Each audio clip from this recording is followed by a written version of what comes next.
what we should be thinking about is how do we hold these people accountable for real? Will there be some form of law that will make it now mandatory, that it will not come in the form of social contract? Now this social contract will not be binding on honor only.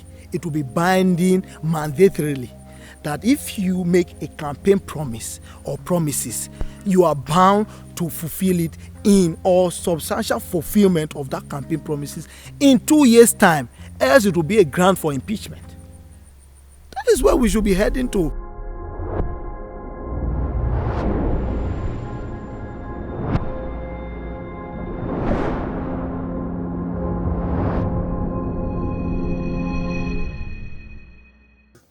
Good afternoon, everyone. Welcome to Nigeria We Need. My name is David, and today we are going to be discussing politics in Nigeria. And to help us with our discussion today, we have Mr. Oga Emmanuel. Good afternoon, Mr. Emmanuel. Good afternoon. All right. Welcome to today's segment of Nigeria We Need. Thank you very much. Okay, so before we delve into our topic for today, can you just tell us a little bit about yourself? Well, just like you've said, my name is Oga Emmanuel Ogeka, and I'm a student of the Nigerian Law School. I'm also a graduate of the Faculty of Law, University of Calabar, and I think I've held several positions in my stay in the university. I've been the vice president of the Association of Law Students Association of Nigeria in my chapter there. I've been the secretary general, and I've held other leadership positions in my studentship stage. Okay, thank you for that brief background, Mr. Emmanuel.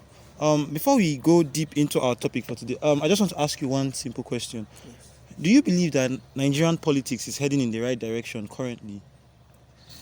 Well, I think it's a rather very complicated question than simple. It depends on the perception you're looking at it from.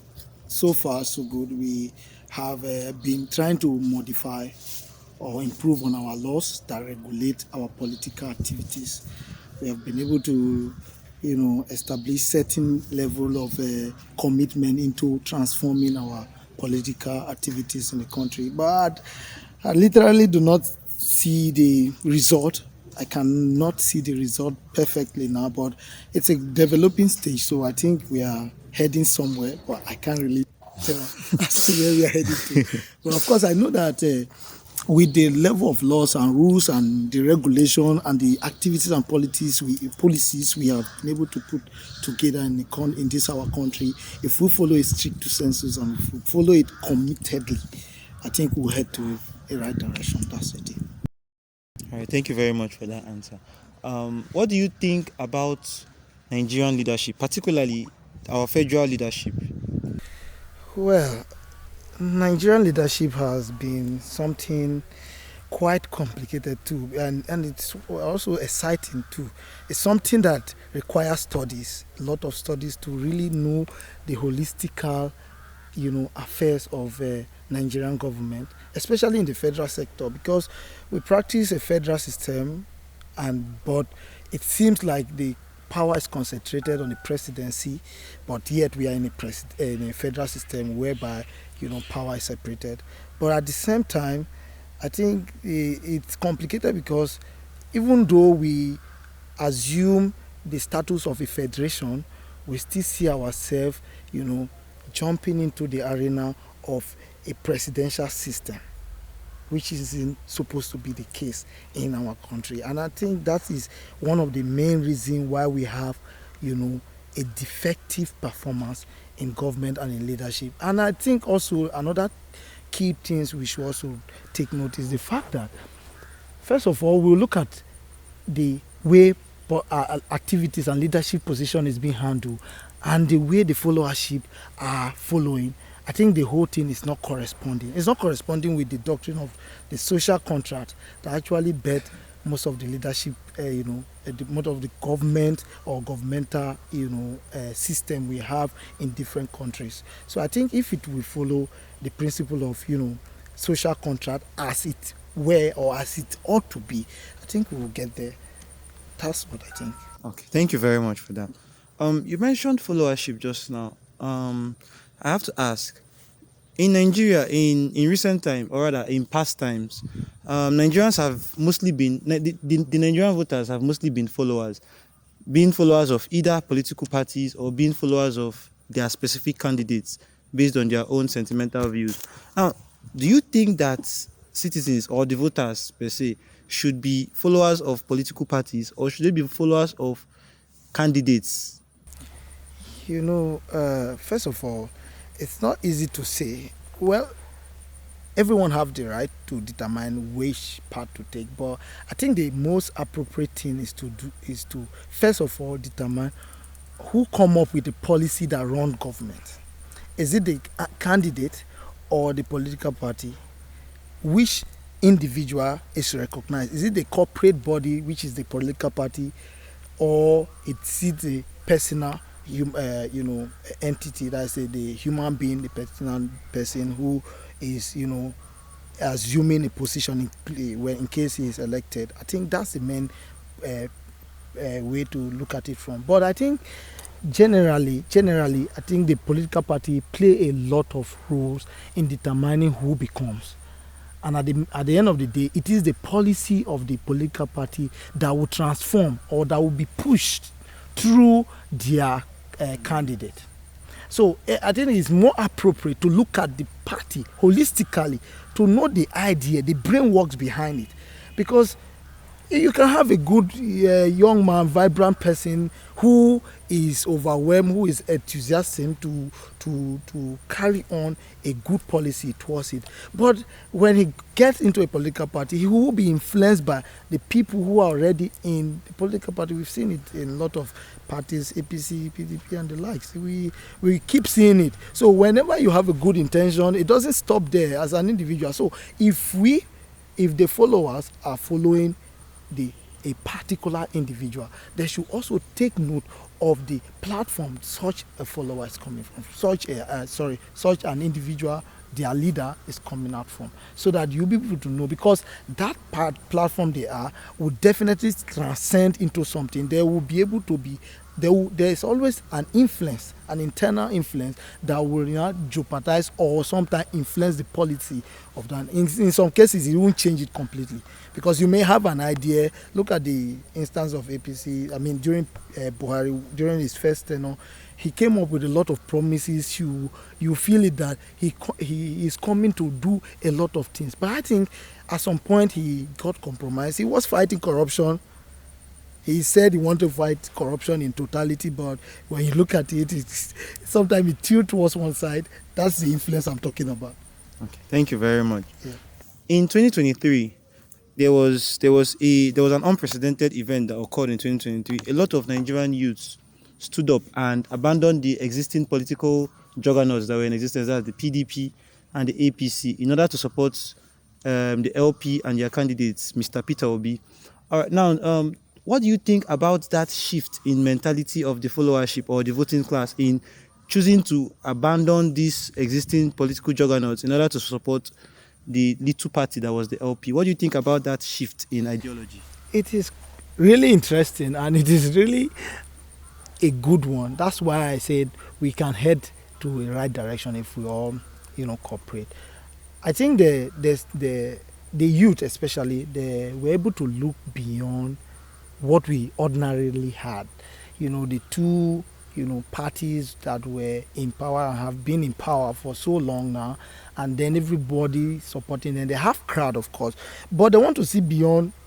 Maybe we could promote some individual who are good individual who can lead them properly to where they want through another channel that is not as popular. That was the main thing I saw in the last election. And to be very honest with you, so I feel like if you allow people to be able to say, okay, this is a good candidate, you are a good candidate, but the platform that will ordinarily bring you into the leadership position is shaky. All you just need to do is for people to decamp. That is what we saw in Labour Party, and in fact, it was a massive one, even though it didn't lead to what actually was the desired outcome of the populace at the time. But it was something you should know that, okay, this is a time to awaken each other in ourselves to say, okay, ordinarily we can do this particular thing. We can do it even not regarding, not looking at the big picture, who those big individual, the big antelope, the APC, the PDP. We can bring them through NMPC, NMPP. We can bring them through Labour Party. We can bring them through ABGA.